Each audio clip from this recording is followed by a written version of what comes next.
Hi, I'm Zach Boyum, and I've been reading one of the great books. I've been reading Machiavelli's The Prince, and we've probably all heard of the term Machiavellian. It's applied to politicians, it's applied to war tactics. We hear it all the time, and I think very few of us actually know what Machiavelli himself said in his book, The Prince. And I've really enjoyed reading that book and have really just been ultimately horrified by what I've found there.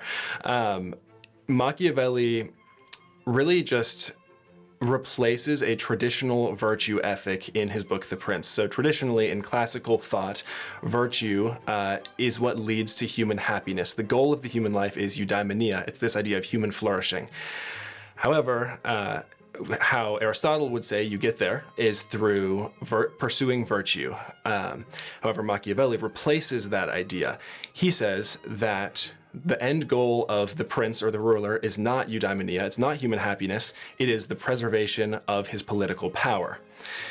And so you can't really use a virtue-vice ethical paradigm to achieve political power. That's not what it's designed for. So instead, he replaces that ethical paradigm with one of success or failure. He's arguing for necessity.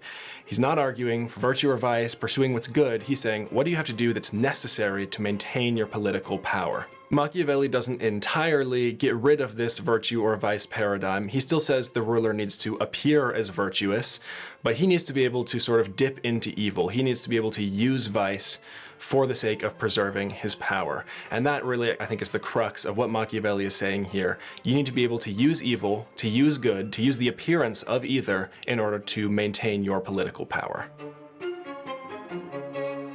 I think it's important to read Machiavelli's The Prince primarily in light of Scripture because it shows us what happens when we desert a traditional ethic of what is good. As Christians, we have the standard of goodness, which is God himself, and Christ is the model of virtue. He's who we're supposed to be living like. However, Machiavelli throws all of that out and says, okay, no, it's not about living virtuously. It's not about living in a way that reflects God. It's simply about maintaining power. And I think that Machiavelli shows us what happens when we throw out seeking true goodness in God himself. He's just seeking power for the sake of power.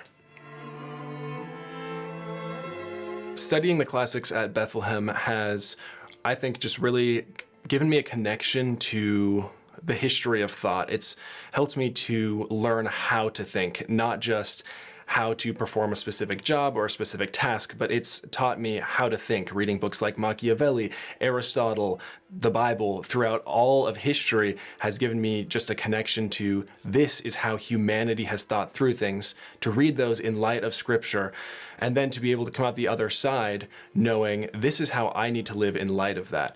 I'm not aiming at necessarily becoming a scientist, but I've read scientists and I know how to think through science. I know how to think through philosophy because of this type of education that's training me in how to think, not just in how to be a good worker.